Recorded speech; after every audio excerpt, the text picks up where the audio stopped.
হজের ভিসার মেয়াদ শেষ হওয়ার পরও সৌদি আরবে অবৈধভাবে অবস্থান করলে প্রবাসীদের কঠোর শাস্তির মুখে পড়তে হবে বলে সতর্ক করে দিয়েছে দেশটির স্বরাষ্ট্র মন্ত্রণালয়।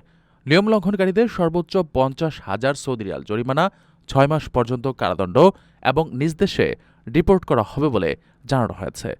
রোববার এক বিবৃতিতে এই কড়া সতর্কতা জারি করে সৌদি কর্তৃপক্ষ।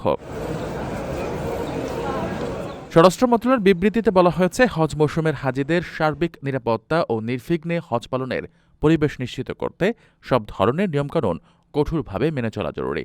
তাই এ বিষয়ে সবার আন্তরিক সহযোগিতা কামনা করেছে মন্ত্রণালয়। এর ব্যত্যয় ঘটলে বা কেউ নির্ধারিত সময়ের পর অবস্থান করলে আইনি ব্যবস্থার মাধ্যমে কঠোর শাস্তি নিশ্চিত করা হবে বলে স্পষ্ট জানিয়ে দেওয়া হয়েছে। পাশাপাশি এই ধরনের নিয়ম লঙ্ঘনের ঘটনা নজরে এলে দ্রুত কর্তৃপক্ষকে জানানোর জন্য জনসাধারণের প্রতি আহ্বান জানানো হয়েছে। মক্কা, মদিনা, রিয়াদ এবং পূর্বাঞ্চলের প্রদেশগুলোতে অবস্থানরতদের ৯১১ নম্বরে কল করে অভিযোগ জানানোর নির্দেশ দেওয়া হয়েছে।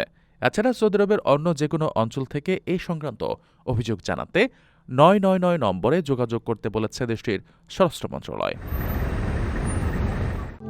প্রবাসীদের জন্য নির্মাণ হচ্ছে দেশের প্রথম স্মার্ট সিটি, যেখানে থাকছে স্কুল, মসজিদ, হাসপাতাল, সুইমিং পুল, হেলিপ্যাড, পাঠাগার, জিম, সুপারমার্কেট, শিশু পার্ক সহ সকল নাগরিক সুবিধা। মাত্র ৩০ লাখ টাকা বিনিয়োগে মিলছে আকর্ষণীয় ফ্ল্যাট। প্লাটিনাম ইনভেস্টরদের জন্য ঢাকা বিমানবন্দরে ভিআইপি প্রোটোকল সুবিধা। বিস্তারিত জানতে যোগাযোগ করুন স্ক্রিনে দেয়া হোয়াটসঅ্যাপ অথবা ইমো নাম্বারে।